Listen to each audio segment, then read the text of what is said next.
And this is Time Out with David Elo. This is BHF Foundation. BHF Foundation is a youth organization that is practically set up to handle the issues that has to do with the youth, to talk about them. Issues like drugs, alcohol, cultism, that seems to be very rampant now in Nigeria and across the world. Extremism, violence, like what is taking place right now, even against the Jews, anti-Semitism. We saw what happened in Canada of recent, how there were a lot of pro-Palestine protests, and also violent activities that took place in Amsterdam also, where Jews were attacked and injured. And also it also occurred in France, but thank God before then it was nipped in the bud by over 3,000 security policemen, personnel that were released when they wanted to play the football match, and they hope to use also for anti-Semitic attack against the Jews. That one was averted. So we try as much as possible to play down on extremism, because that seems to be what is going on now, and it's quite unfortunate because we are gradually making the world an unsafe place for us. An unsafe place for us, because if look at what happened in Canada yesterday and even today. There were a few arrests, and those that were arrested were released. And the sad part of it was also the journalist that was arrested, the Jewish journalist that was arrested, he was released. But the police told him that he has to move away from where the pro-Palestine protesters were protesting. So this extremism is gradually stepping into the Western world. It's unfortunate because it's not usually the nature of the West to get involved in religious extremism. But sadly enough, Islamic religious extremism, sponsored by Iran, is gradually taking shape and moving to other nations, other countries. So it must be stopped. It's not acceptable all over the world. The anti-Jewish sentiment and movement should stop. This is exactly what happened in the late 30s all over Europe, before Hitler took advantage of it and killed over 6 million Jews. So we should not tolerate anti-Semitism. We should try as much as possible to see that we live a peaceful life. Attacking Jews in the Western world because of the crisis that is happening in Lebanon and Gaza is unacceptable. It's not the right thing to do. So we try as much as possible to discourage violent actions, violent activities, extreme violent activities that is targeted towards a particular race, tribe, or religion. It's very important. Everybody is free to believe what he wants to believe. If you want to be a Christian, be a Christian. You want to be a Muslim, be a Muslim. If you want to be a Hindu, you're a Hindu. So people are free to believe what they want to believe. And so people should not be attacked aggressively based on their religious belief. It's an archaic behavior. It's an archaic behavior. So we want to seriously tell our youths across the world, across the nations, that they should try as much as possible not to buy into this aggressive Islamic extremism. I thank God that not all Saudi Arabia is a peaceful place. They are also a peaceful Islamic movement, but the Iranian version of Islam seems to be the aggressive one, the extremists. So we should try as much as possible not to tolerate it, not to accept it, because it's gradually spreading around, and it's not good. It's not good for peaceful coexistence. We should use our energy. The young people should use the energy they have now for something positive. For something positive, you are not the one that decided the tribe you will become. It's after they give birth to you that you find out that you're an Iranian, you're a British, you're an American, you're Jewish. It is not of your creation. It is God that decides the tribe and boundary of men. So you should not begin to look at other tribes and people as common, because in the first place you don't decide where you will be born. It's not in your power to do that. You don't decide it. You just find out as you are growing up that you were born in America, you were born in India, you were born in Russia, you were born in Kuwait, you were born in Libya, you were born in the USSR, and you were born in the US. So the place we were born should not be a reason why you were attacked. So you're attacked because you're British, you're attacked because you're American, you're attacked because you're a black man, you're a white man. We shouldn't tolerate this. It's not acceptable. And that's the advice I also want to give to the white supremacists, that as the Trump is as he's getting closer and closer to the Trump administration. Hello, how are you? You're welcome for joining us. So we are trying to today begin to preach against anti-Semitism and preach against attack on people of various tribes. Even in America, the whites should be comfortable, the blacks should be comfortable. You don't attack them because they are black. You don't attack them because they are white. You don't attack. No. So we must begin to discourage even the racist tendency of the white supremacists in America. Those racist behavior by the whites in America has to be curtailed. We thank God for Trump coming in.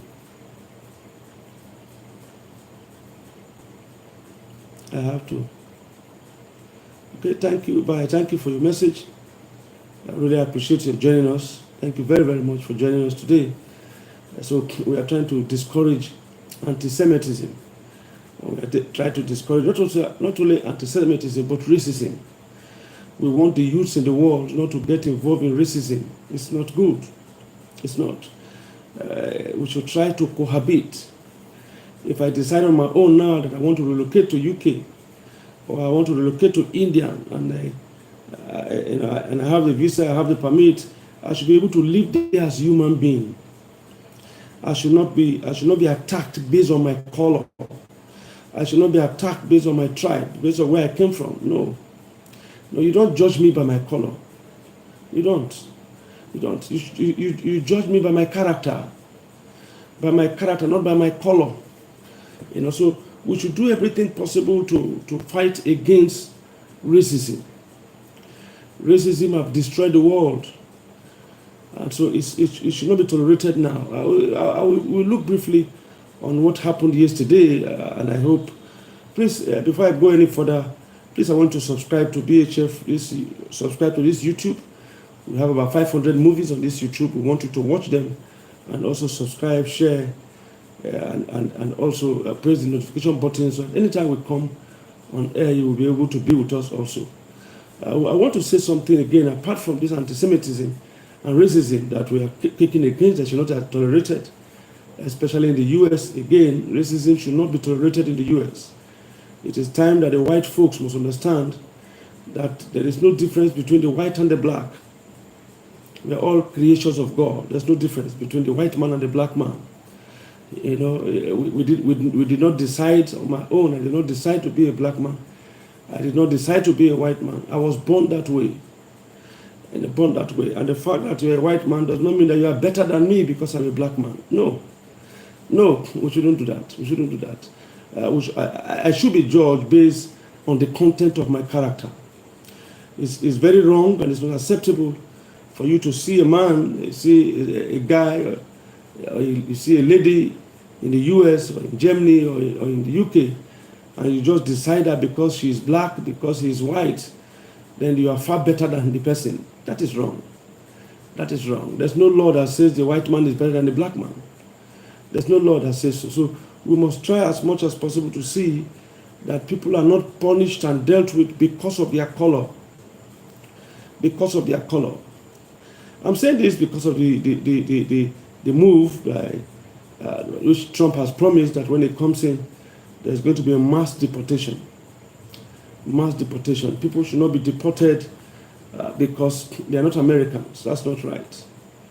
But if they have crime, those that have criminal tendency, those that have been involved in one form of crime or the other, the immigrants that are criminals, the immigrants that are involved in raping, and also imagine what that will say Obara did, that raped Lincoln and also killed her. Such characters, of course, they should be dealt with. They should be imprisoned. That young man, Ibarra should remain in prison in America for life. For life. It's just unfortunate that they don't have the death penalty anymore in America. Such kind of fellow from Venezuela that's involved in murdering the 23-year-old students should be punished. The guy should be dealt with. He should be killed for killing that girl alone. Giving him life imprisonment, to me, is not sufficient enough, because he will be there. He's a young man. Maybe he's not like maybe almost like maybe 30. So he might be there for the next 70 years. And who will be feeding him? He will be fed from the taxpayers' money. From the taxpayers' money. So each time they have this like this, I will advise them that the debt option is better. Because it is constitutional, it is right. Even religion accepts it. Those that live by the sword must die by the sword. You don't kill people and hope that when they catch you, they arrest you, it's life imprisonment, and you are going to be in American jail for the next 50, 60 years, eating 3 square meals a day from taxpayers' money. So that Jose Ibarra guy should be dealt with, should be killed, as far as I'm concerned. Should be killed. So we should not entertain or tolerate such violent actions from immigrants. It's not acceptable. But apart from those who have criminal records, apart from those who are involved in crime, it's going to be very, very bad, and it's going to be unwise, very, very unwise for people, for the American government to just, as well, the head of the border, Zar now, who is there now, just begin to deport people because they are black, because they are colored. You must deport them from America because based on their color. That is not acceptable. That is too archaic.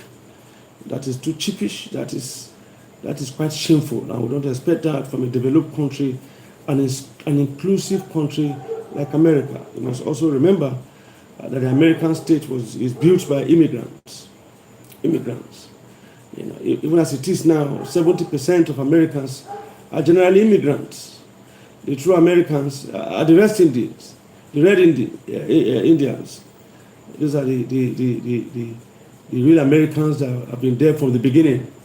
So American is just a collection of tribes coming in there to pursue the American dream and also to contribute to building America. So America is built by immigrants.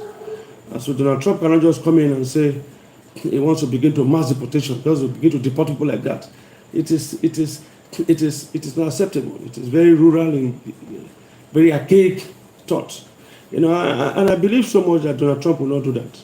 Donald Trump will not do that. So please, we shouldn't be looking down on people because of their color.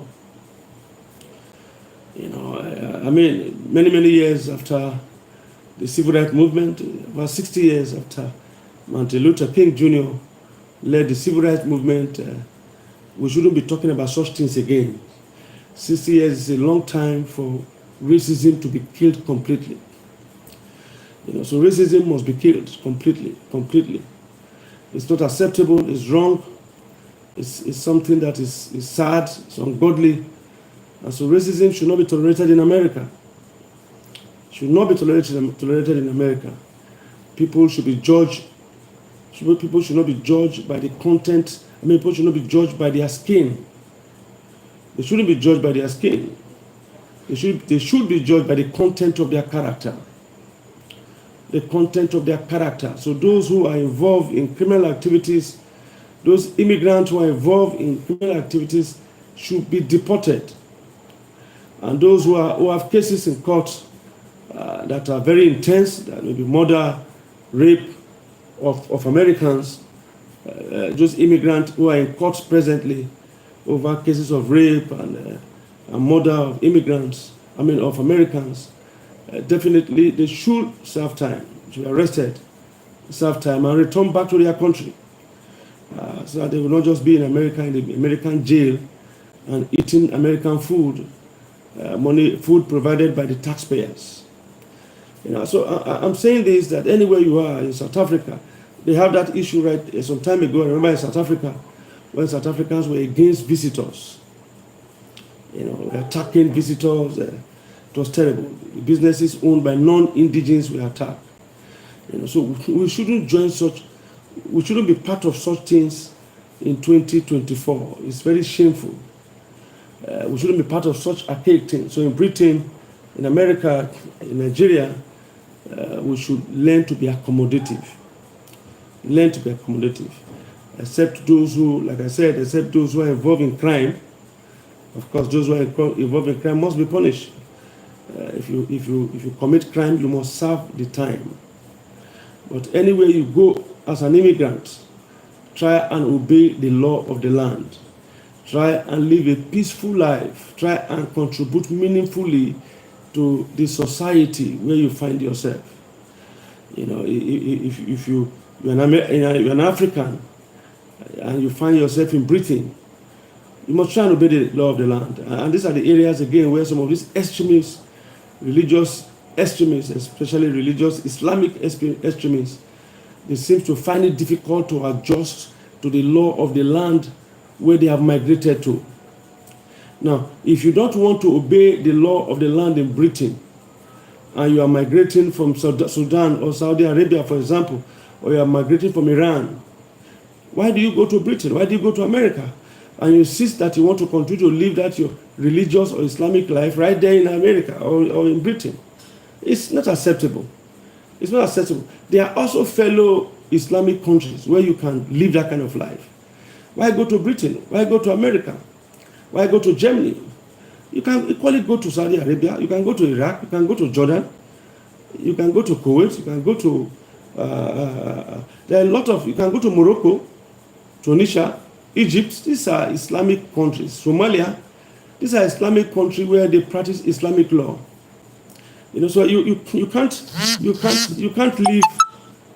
leave Iran, for example, or leave Libya, for example, and you go to Britain or you go to America, and you insist that you want them to practice Sharia law in Britain or Sharia law in America. On what basis do you do that? Why do you leave? There are other Islamic countries where they practice such law. You can equally relocate to that place. It is the law of the land you must obey. You can't come to America, for example, as a Muslim man, and you say, no, I will not obey the law of the land in America. I'm a Muslim. I will only obey Sharia law. It's not acceptable. So unless you are not supposed to be in America in the first place. What are you doing there? You can go to Somalia. The other day I saw a lady who was a Somalian resident, whose country of origin is Somalia. I think she's a member of the American Parliament or so. Her state of origin, her country of origin is Somalia. But she's an American citizen, probably. She was born in America or something. And she's living in America. And America gave her the opportunity to even serve in the House of Representatives or Senate or one of them. And I saw her that she was very vocal and tried to support the Islamic way of life in America. And I looked at her, I said, look, you are from Somalia. It's very easy. Why don't you leave America and return back to Somalia and live that way? There should be laws and standards that must be obeyed. The British system, the British laws cannot be amended to accommodate extreme Islamic residents. If you feel you cannot obey the British law, return back to an Islamic country. Return back to Saudi Arabia. Return back to Egypt. That's what I feel. That's the right thing to do. If you cannot obey the law, when you are coming to a particular country, you must be prepared to obey the law. And if you cannot obey the law, then you better return back to the country you are coming from. You are coming from. You can't begin to cause crisis. Look at what is happening in the UK, for example. Right from time, I knew that the United Kingdom, they are taking a very big risk, where they begin to open their door for these extreme Islamic ideologies to be flooding Europe and England, to be flooding UK, to be flooding their country. I know. And again, even the law where you once you are born there, you become a citizen. People will take advantage of it. You just get pregnant in Saudi Arabia, or get pregnant in Oman, or get pregnant in Egypt, or get pregnant in Sudan. They will just travel to UK and give birth, and all of a sudden the boy or the girl becomes a citizen. And when they grow up, he will begin to misbehave and want to enforce those Islamic ideology because he has been told that he is a citizen. We must learn to obey the law of the land we are in. They have laws in the country. Learn to obey the laws. We must be careful. Look at what happened in Amsterdam, where these pro-Palestine people were fighting the Jews and trying to kill them. Right there in Amsterdam, it's something that you will not believe it will happen, but these were Islamists. These are Islamists. So we must be very careful as we begin to make arrangements to accommodate this some of these extreme Islamists with this ideology of jihad, the jihadist ideology.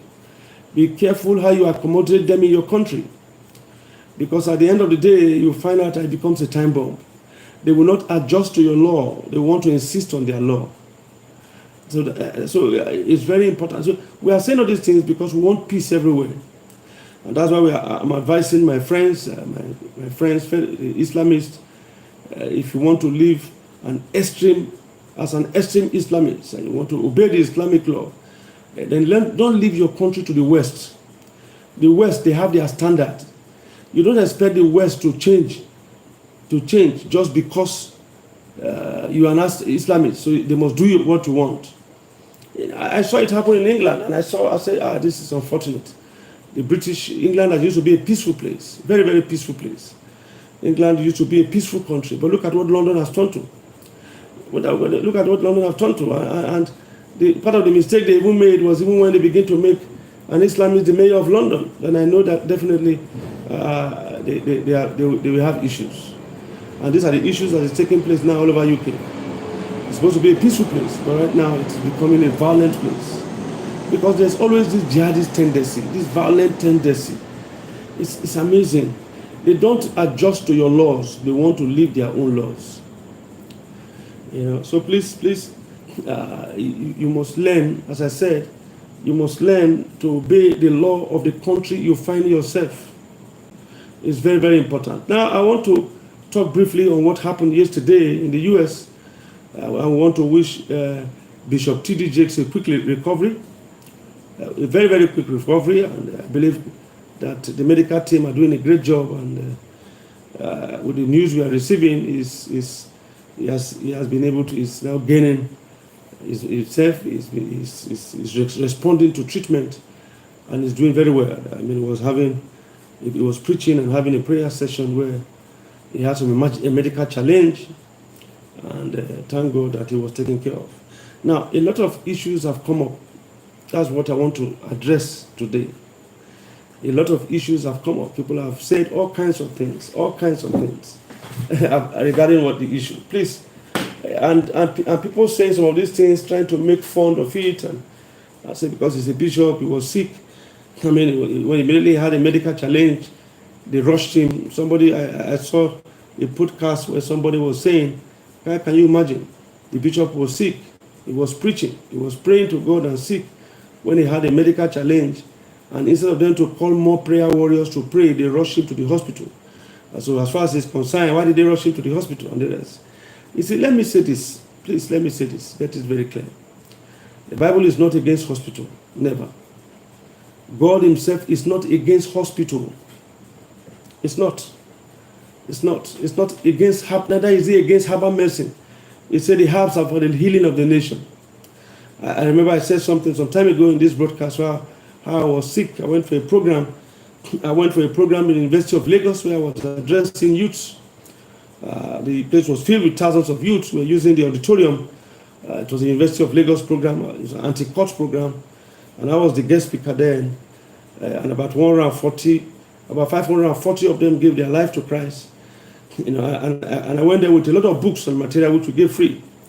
And I remember I told them then that please, those that we all went together, I told them then, please, there shouldn't be any need for offering because the books and the rest have been paid for by the partners. BHF organization is run by partners. Everything about BHF organization is run by partners. The BHF organization is an NGO that is run by partners. It's not a church. It's not a religious organization. It's an NGO that is run by partners. So we have partners, and the partners have taken care of those materials. Anytime we are going for program, we do program now once every month. So we do program 12 times a year. We do program once a month and 12 times a year. We visit various places, cities and towns where we begin to address some of all these issues. We hopefully in the nearest future, we are supposed to have a program also in Kenya. Have a program in African countries surrounding us. So I told them, I said, there is no need to collect anything like offering because the books I'm giving now, large quantity of books are by the partners. So it's 100% free, 100% free. Now it looked as if, because we were plenty that went there, and some pastors accompanied me there too. We all went there with some pastors rather. It looked as if some people were not, some people did not understand what I was saying, or they were not there when I said it. So they went there they collected offering. They collected offering. I was very angry and I said, why did they collect it? And someone said, once you come, the Bible says when you come to a place, any service at all, they give offering, blah, blah, blah, which it's okay. So, but we were coming back. When we were coming back from the program, we were attacked by armed robbers. Somewhere around Fadayi in Lagos. It was a hold-up in the night, around 9:10. So while we were there in the car, there was this hold-up. So we were moving slowly. We never knew some boys were coming in those Fadayi area. They just brought out their gun. They put a gun on my head. They put the second gun on my friend's head, on Rudy. It's now based in the US. They also put a gun in his head. And they robbed us, tried to collect the phone and stretched their hands to collect the bag. They never knew that it was it was a bag with old Bible. And they collected it from us there. Now, when I came back from the program, I found out that there seems to be some movement in my system, my balls. Things were moving up and down my body. I thought I was shot in the program. That was my thinking. I thought I was shot in the program because I was warned before I went to that program that there's going to be a marine attack from Babish, from the river Babish there that is close to Unilag. So to cut a long story short, I started feeling this movement, continuous movement in me, continuous movement. I didn't understand it. I was confused. I prayed and prayed and prayed 1 month, 2 months, 3 months, 4 months. I was still praying. It was as if the more I was praying, the more it was getting worse. In fact, the thing was moving. It was as if there's an object in me that was moving. I was moving up and down, moving up and down. That's the way I was feeling. The pain was so much. I was very uncomfortable. But I remember also that one night, I was in a revelation, in a dream, and my system was opened up. It was as if I stood outside my body, and I was seeing my system was opened up, and God showed me precisely what was wrong. I was surprised that He did not heal me. Rather, He said I should go to the hospital. I should go to a pharmacist. He even described the pharmacist. I said, go to so-and-so pharmacist opposite NEPA in Aino Street in Ujutubega. And I should meet the pharmacist. He will give me the drug that will heal me. And I woke up from sleep. Funny enough, I went to the pharmacist. I explained my condition to him. And he quickly said, he just gave me the drug. It was a liquid form that I was taking. And continuously, I took it continuously. And I found out that everything was getting better. And then the drug, that was a long time ago. Then the drug was about 350 naira then, long time ago. So I was amazed that everything I was going through, 6 months of prayer that was not attended to, that was not answered rather. Praying for 6 months, the prayer was not answered. But there was something that God was trying to tell me. That God is not against medical science. So don't make a mockery of it. You must learn to take care of your health. There's nothing wrong. You are sick, go to the hospital for treatment. Go for treatment if you are sick. I've seen quite a number of people say, is Bishop T.D. Jakes. He almost collapsed. They rushed him to the hospital. He was praying. Why didn't God heal him? Somebody said, why didn't the Holy Spirit heal him? I looked at what they were saying and I pitied the ignorance of the young man. I saw the podcast which he did, and it's a controversial young man in Nigeria. I just saw that he was ignorant. It's not as if he's a bad person. That was where he no rich. Now where Sabi rich with that? You understand? So people should not mistake age for wisdom. Age is not wisdom. The age of Methuselah has nothing to do with the wisdom of Solomon. So don't think the days where people are saying the words of our elders are words of wisdom. It's not true. It's not true, because the truth is this. The same adage also say a fool at 40 is a fool forever. So when somebody is a fool at 40 and they say it's a fool forever, what makes you think that when he's 50 or 60, he will be wise? He will get worse as a fool. And so medical science, God has nothing to do, God has nothing against medical science. If you are sick, go to the hospital for treatment. When I had a terrible accident and I almost died, thank God, I ended up in the hospital. Funny enough, I got encouragement. It was a visiting professor, an orthopedic professor then, because they were making an arrangement then that they would cut off my leg after the accident. But it was a visiting professor then that even God used. He had more faith than me. He was the one that said I should go home, that I would be made whole. He was the one that told me that. I believe in miracle. I've experienced miracle. God have used me to do some certain miracle that amaze me, that amaze medical science. But I want you to understand that God is not against medical science. The Bible says the secret things belong to God. The ones that reveal are for the sons of men. So most of this medical discovery is God that reveals them. Because I heard the same person was saying, are you saying the doctors in Saudi Arabia? The doctors in India, the doctors in India, the doctors in Pakistan, the doctors in this, in China. Are you saying it's the Holy Spirit that told them what to do? That's where you make mistake. God can use anybody. Anybody. It was Cyprus, an Iranian, a Persian king that God used to set the children of Israel free. Cyprus, the Persian king. They don't read history. That's the problem. People don't want to know. They quickly dive, because of the opportunity of using YouTube. People just dive in and begin to broadcast what they know nothing about. God can use anybody. God used a donkey to speak to a man that could not hear, that could not listen. History has shown that God is interested in all humanity. It is not to the interest of God that any should perish. So God don't sit down there and say, because you're not a Christian, you should die. No.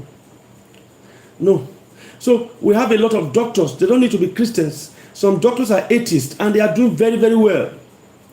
And if we have a doctor, a committed doctor who is an atheist, that is saving life, what do you think is the job of God? God wants to save life also. So if God has to use an atheist to save life, he will use an atheist. Use an atheist. When you are sick and you go to the hospital, do you ask for the religion of the person? Nobody asks. You are terribly sick, they rush you to the hospital, they put you in the intensive care unit, and then you begin to ask, are you a Christian? Doctor, are you a Christian, Muslim, or a pagan? Nobody asks of such things. Or you are drowning in the water. You are in the Atlantic Ocean, your ship capsized, and you are drowning. You don't know how to swim. You are sinking in the water. And all of a sudden, somebody wants to help you. You saw that somebody came, maybe with a flying boat, and wants to assist you. And you that is sinking in the water, you are asking the person, are you a Christian, Muslim, or a pagan? Nobody does that. Who is interested whether you're a Christian, Muslim, or a pagan? It's to save life. So the job of the medical personnel is to save life. And so don't begin to make a mockery, try to make a mockery of God when you don't understand issues. Ask questions. Ask questions. I saw Daddy Freeze speaking, and I know that he was speaking out of ignorance. Out of ignorance. God can use anybody. You don't need to be. God wants to save life. Most of the scientists, most of the discoveries we are enjoying in the world today were done by scientists that were not Christians. Some of them are atheists. Most of the inventions you are seeing from Israel were not done by Christians. They were done by those who are those who belong to the Judaism. God is interested in saving lives. There's a place to save life. The issue is that it's after the person is dead, that is where there's a separation. There's definitely a separation. But on earth here, there's no separation. If you are a ritual killer and you wash your clothes and you put it in the sun, it will dry. The way a Christian will wash his clothes, a Muslim will wash his clothes and put it in the sun, it will dry.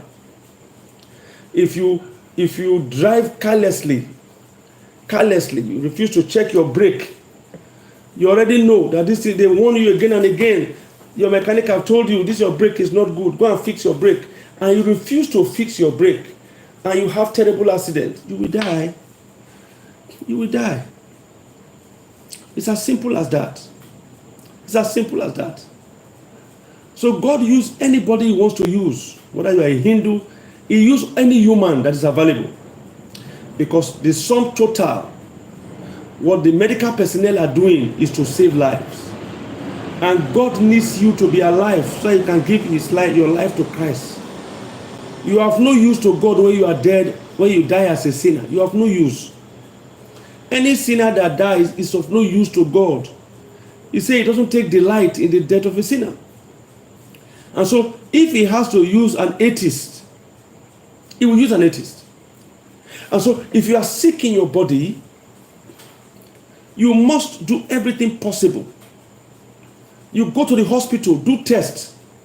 Don't say because you are a religious person, you are a pastor, you are a deacon, you are an archbishop, you are a pope, you won't go to the hospital. There is no way it is said so. And you must take care of your health. I used to tell people, thank God for this fasting. But don't overfast. Don't. You see people tell you they are fasting for 60 years, 60 days, 100 days and 200. Who asked you? Who sent you? Who sent you, my brother? Jesus himself fasted for 40 days. And he fasted only once for 40 days. Moses fasted for 40 days. His own was not even like fasting. It was compulsory fasting because he went to meet God at a mountain and there was no way he could eat there. Whether God even prepared food for him, we don't know. But he was there for 40 days before he came back. We don't know if God gave him food. But there was no repetition of it.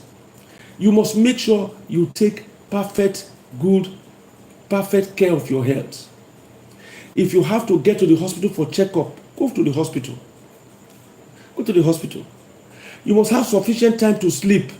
You won't say because you're a religious leader, you're a Christian, you're a Muslim, you're embarking on fasting, so you will not sleep. There are people that are always fasting and praying and doing night vigil, continuous night vigil. You will just kill yourself and you will die for nothing. I've read a book of Joe Cole. Joe Cole was an American citizen in the 50s, in the 50s and 60s, yes, 50s and 60s. He was an American citizen and a preacher. He died at 36. He was not taking care of his health.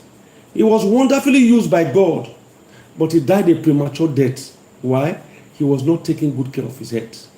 He was not eating well and sleeping well. He was always having one program or the other, and there was no time to rest. You must have time to rest. Sleep is a good medicine. It helps your body to reboot. You must make sure you sleep. You must understand that what you are doing now, that you think that is not giving you time to rest, when you die, somebody will take over and do better. Immediately Joko died, other preachers took over. So when you refuse to take care of your head because you believe you are working for God, you are busy, you are doing this, immediately you die, somebody could take over. Let me tell you, somebody could take over. Learn to rest. Learn to take care of yourself. Eat well, sleep well, rest well. Your health is your responsibility.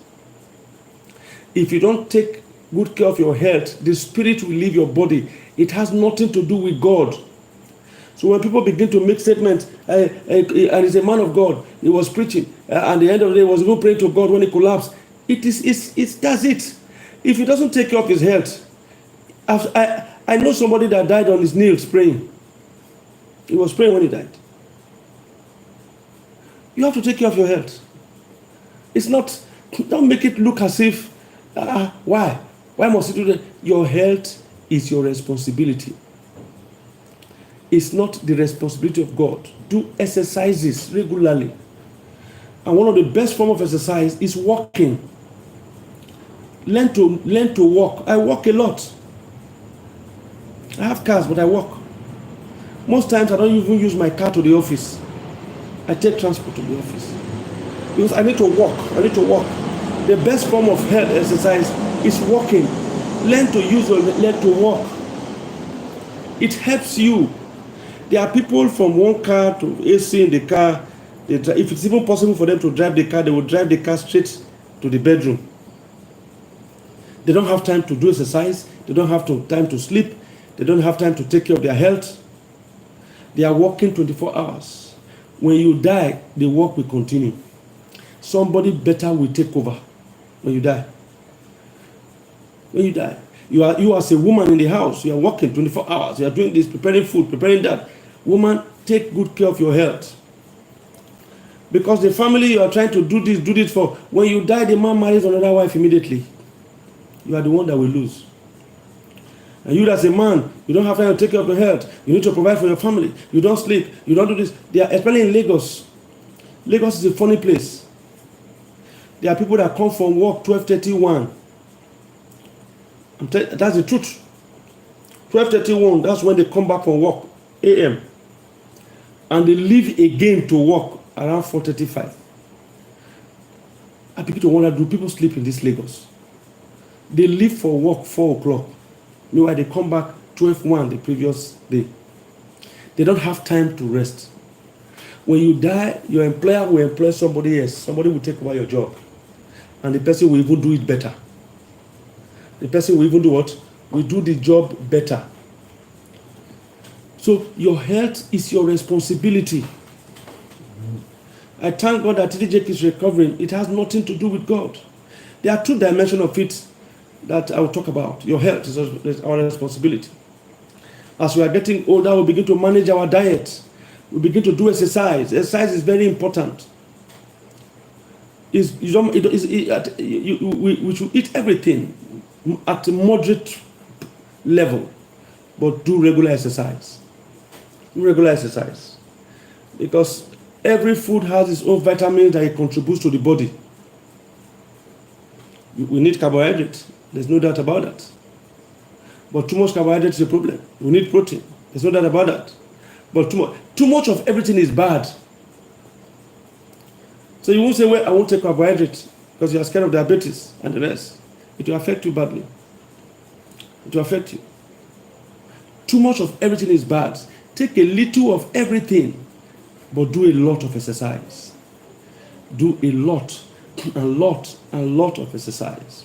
Walk, if possible. You are going to the market is not far from your house, you walk. You as a man, you want to buy something, maybe you want to buy 1 or 2 things in the supermarket, and you know the supermarket is not far from your house, you walk to that place. Walk. Burn calories. Burn calories. Don't think that walking is for poor men. I'm a rich man. I have 5 cars, 20 cars, so I can't walk. I will use car. You want to go to a place that is not far, very close to you there, to the supermarket. Something you can walk. You drive to the supermarket and drive back, and it's close to your house. Just few posts, maybe 2-3 posts. You are killing yourself gradually. You think you are having fun, but you are killing yourself. That's why you see, you go to the villages, for example, you see men of 75 years. They are still strong and healthy. Some of them are even marrying new wives at 75. See them driving their bicycle at 75. My late grandfather died at 120 years. At 100 years, he was still going to the farm. He had over 60 pounds that he dug with his own hand. Regular exercise is very important if you want to live long. Regular exercise. It's not about poor men. Look at the city. At 50, at 60, rich men are already having high blood pressure at 50, 60. Because they eat, there's no way, they don't burn the calories. They don't go anywhere. AC, AC, AC, AC, AC. And at 60, they are already having, with so much money, they have high blood pressure. And you begin to ask yourself, what is giving you high blood pressure? You're a multi-billionaire, you have so much money. Why the poor man that is staying in one room, 2 wives and 7 and 18 children, that has 18 mouths to feed, is having blood pressure that looks like that of a baby. And you will get plenty money, now you get high blood pressure. Because exercise is very powerful. Regular exercise is very, very powerful. It helps you to live long. Do regular exercise. Do regular exercise, especially walking. I thank God for TD Jakes that is responding to treatment. But please, I also advise us, pastors, religious leaders, politicians, and those that have a lot of business, that their business require them to talk and to stand for a long time. We should all try as much as possible to engage in regular exercise. There are times you have to leave your car and walk. Just leave your car and just walk. Just walk. Sweat and come back, bath, sleep. It's far, far better for you. It helps your health. It helps your life. It helps your life. And as we are progressing, please, I want to say this again, and please don't joke with it. Don't joke with it. There is nothing wrong in that. The second part I want to hammer on is this. There are also spiritual attacks that comes from the spirit realm. Now, those form of attacks that come from the spirit realm, they are attacks that cannot be handled by medical science. You will go to all the laboratories in the world, they will not be able to detect, no scan can detect that this attack is from witches, is from agents of the devil. You can't. Scan does not detect causes that were caused using satanic means, cannot be detected by scanning. You can't get the result of a cause from scanning.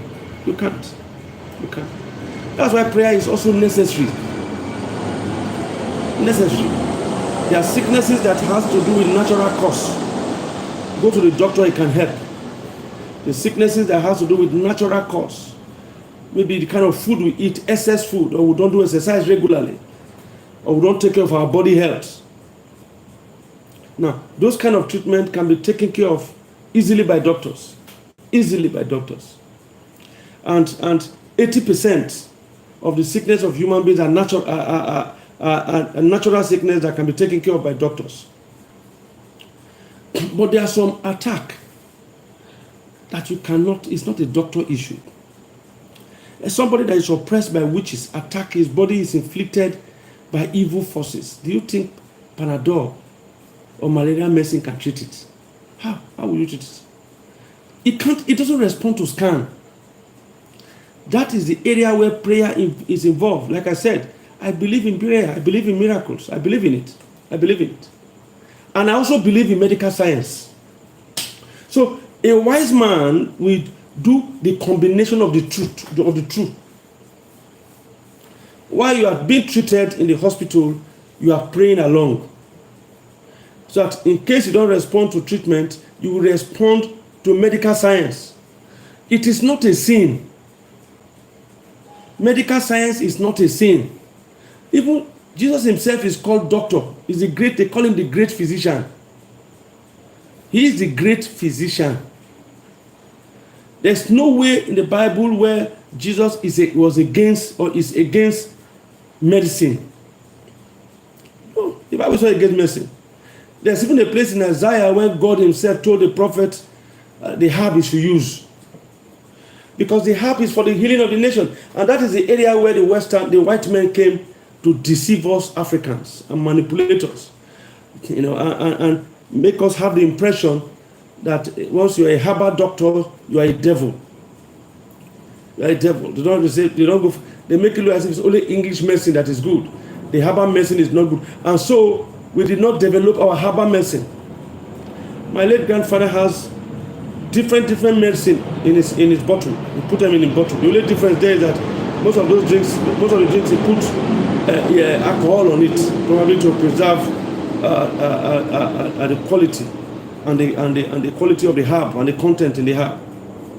That's the only difference there. But he has this herbal medicine, many of them, 4, 5, 6, 7, 8, 9 different bottles. And that's what it takes. It just takes a shot of it. There are herbs inside. There are herbs inside. And when they were taking this herbal medicine, they were getting better results than when they were taking English medicine. Because the herbal medicine does not have side effects. Unlike the English medicine, they have side effects. Now, what they even call this cesarean operation they do now, those days they don't do cesarean operation. They don't do it. There's herbal medicine they use. They take it, they put it in the bottle, they put in hot drink there and leave it to ferment for a while. Once they give it to the woman, the baby rushed out. Whether the baby does not like the smell of the herb, I don't know. But immediately it takes that shot of the herb, the baby come out immediately. There is nothing like cesarean operation those days. They do it. They do it. All kinds of things, treatment. There is no sickness today that herbal medicine cannot cure, except if it's an attack, a spiritual direct attack. Like I said, there are two kinds of sickness. There's a sickness that comes from misconduct, from our body, the way our body reacts and the kind of things we eat or the things we do, or lack of exercise or the kind of food we eat and the rest. People can be sick from it. Mosquito bite you, here and there. Sickness can generate from it. So we have sickness that come from there. Just like we also have sicknesses that comes directly from an attack. Now, those ones that come from an attack cannot be treated with medicine, English medicine. No, it can't treat it. You can take 1,000 injections. It cannot solve an attack that comes from witches, an attack that comes from marine agents, an attack that comes from evil people, where they invoke and send something negative into your body. Medicine cannot bring it out. Scan cannot show it. But prayer can bring it out. Through power of prayer. Through the power of prayer. So it's not all ailments that medicine can cure. So everyone has his own. The one that doctors will cure, God expects you to go to the hospital because the doctors should make money. The doctors must also make money. You must understand, it's a work, it's a job. If God begins to do all the healing himself, all the treatments are done in the hospital, all the treatments are done through prayer, only prayer alone, then how would the doctors feed? How would the doctors feed? So doctors, God also reserve a place where the doctors can also make money from. They treat you, you pay them. It's a job. It's a job that they are doing. They paid for their job. And so, it is not, I'm saying this now. I remember when I was in school in Auchi Polytechnic many years ago, we used to have a potter that was from one of these religious sects. I think it was Jehovah's Witness or something. They found out that he was sick and he needed blood. The wife just delivered. He had about 6 children. And I think the wife just delivered a newborn baby. This guy himself need blood. Went to the hospital, they give him blood. He says no, that he's a member of Jehovah's Witness, they don't take blood. I said, what are you saying? He refused to take blood until he died. And he left 6 children for who to take care of? Who? If that's no wickedness. Say because he doesn't take blood. Because he's a member of Jehovah's Witness. But these are ignorant. These are ignorance. And most of this ignorance are displayed by religious leaders. Somebody was telling me something some time ago. I don't want to mention his name. He's a popular religious leader in Nigeria based in Lagos State. He said he went to see him some years ago because he wanted to marry a lady from the church there. So he had an appointment to see this big servant of God. So he just attended the service.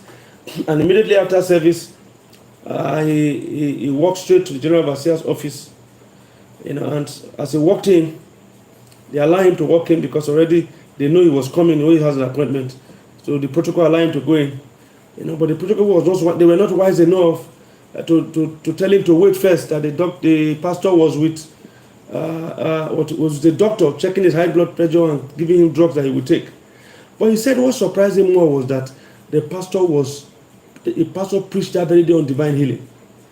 And the pastor was saying he doesn't go to the hospital.